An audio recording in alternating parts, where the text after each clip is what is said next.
केंद्रीय गृह मंत्री अमित शाह ने मंगलवार को कहा कि बीजेपी के नेतृत्व वाली एनडीए सरकार अपने मौजूदा कार्यकाल में ही एक राष्ट्र एक चुनाव को लागू करेगी। प्रधानमंत्री नरेंद्र मोदी के तीसरे कार्यकाल के 100 दिन पूरे होने के मौके पर एक संवाददाता सम्मेलन को संबोधित करते हुए गृह मंत्री ने कहा कि हमारी योजना इस सरकार के कार्यकाल के दौरान ही एक राष्ट्र एक चुनाव की व्यवस्था लागू करने की है। संवाददाता सम्मेलन में अमित शाह के साथ सूचना एवं प्रसारण मंत्री अश्विनी वैष्णव भी मौजूद थे।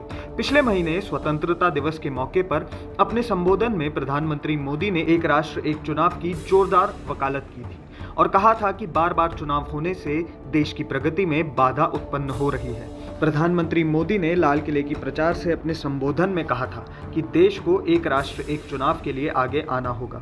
एक राष्ट्र एक चुनाव बीजेपी द्वारा लोकसभा चुनाव के लिए अपने घोषणा पत्र में किए गए प्रमुख वादों में से एक है। पूर्व राष्ट्रपति रामनाथ कोविंद की अध्यक्षता में गठित एक उच्च स्तरीय समिति ने इस साल मार्च में पहले कदम के रूप में लोकसभा और राज्य विधानसभाओं के लिए एक साथ चुनाव कराने की सिफारिश की थी।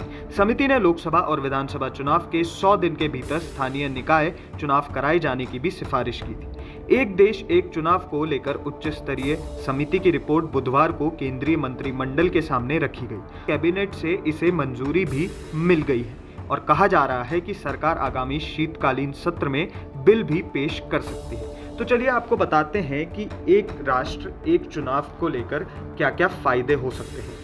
पहला, चुनाव पर होने वाले करोड़ों के खर्च से बचत होगी। बार बार चुनाव कराने से निजात मिलेगा। फोकस चुनाव पर नहीं बल्कि विकास पर होगा। काले धन पर लगाम भी लगेगी। अभी के लिए इस खबर में बस इतना ही। आपकी इस पर क्या राय है? क्या एक राष्ट्र एक चुनाव सही है? क्या आपके हिसाब से भी एक ही चुनाव होना चाहिए? आपकी क्या राय है वन नेशन वन इलेक्शन पर हमारे साथ कमेंट बॉक्स में ज़रूर शेयर करें।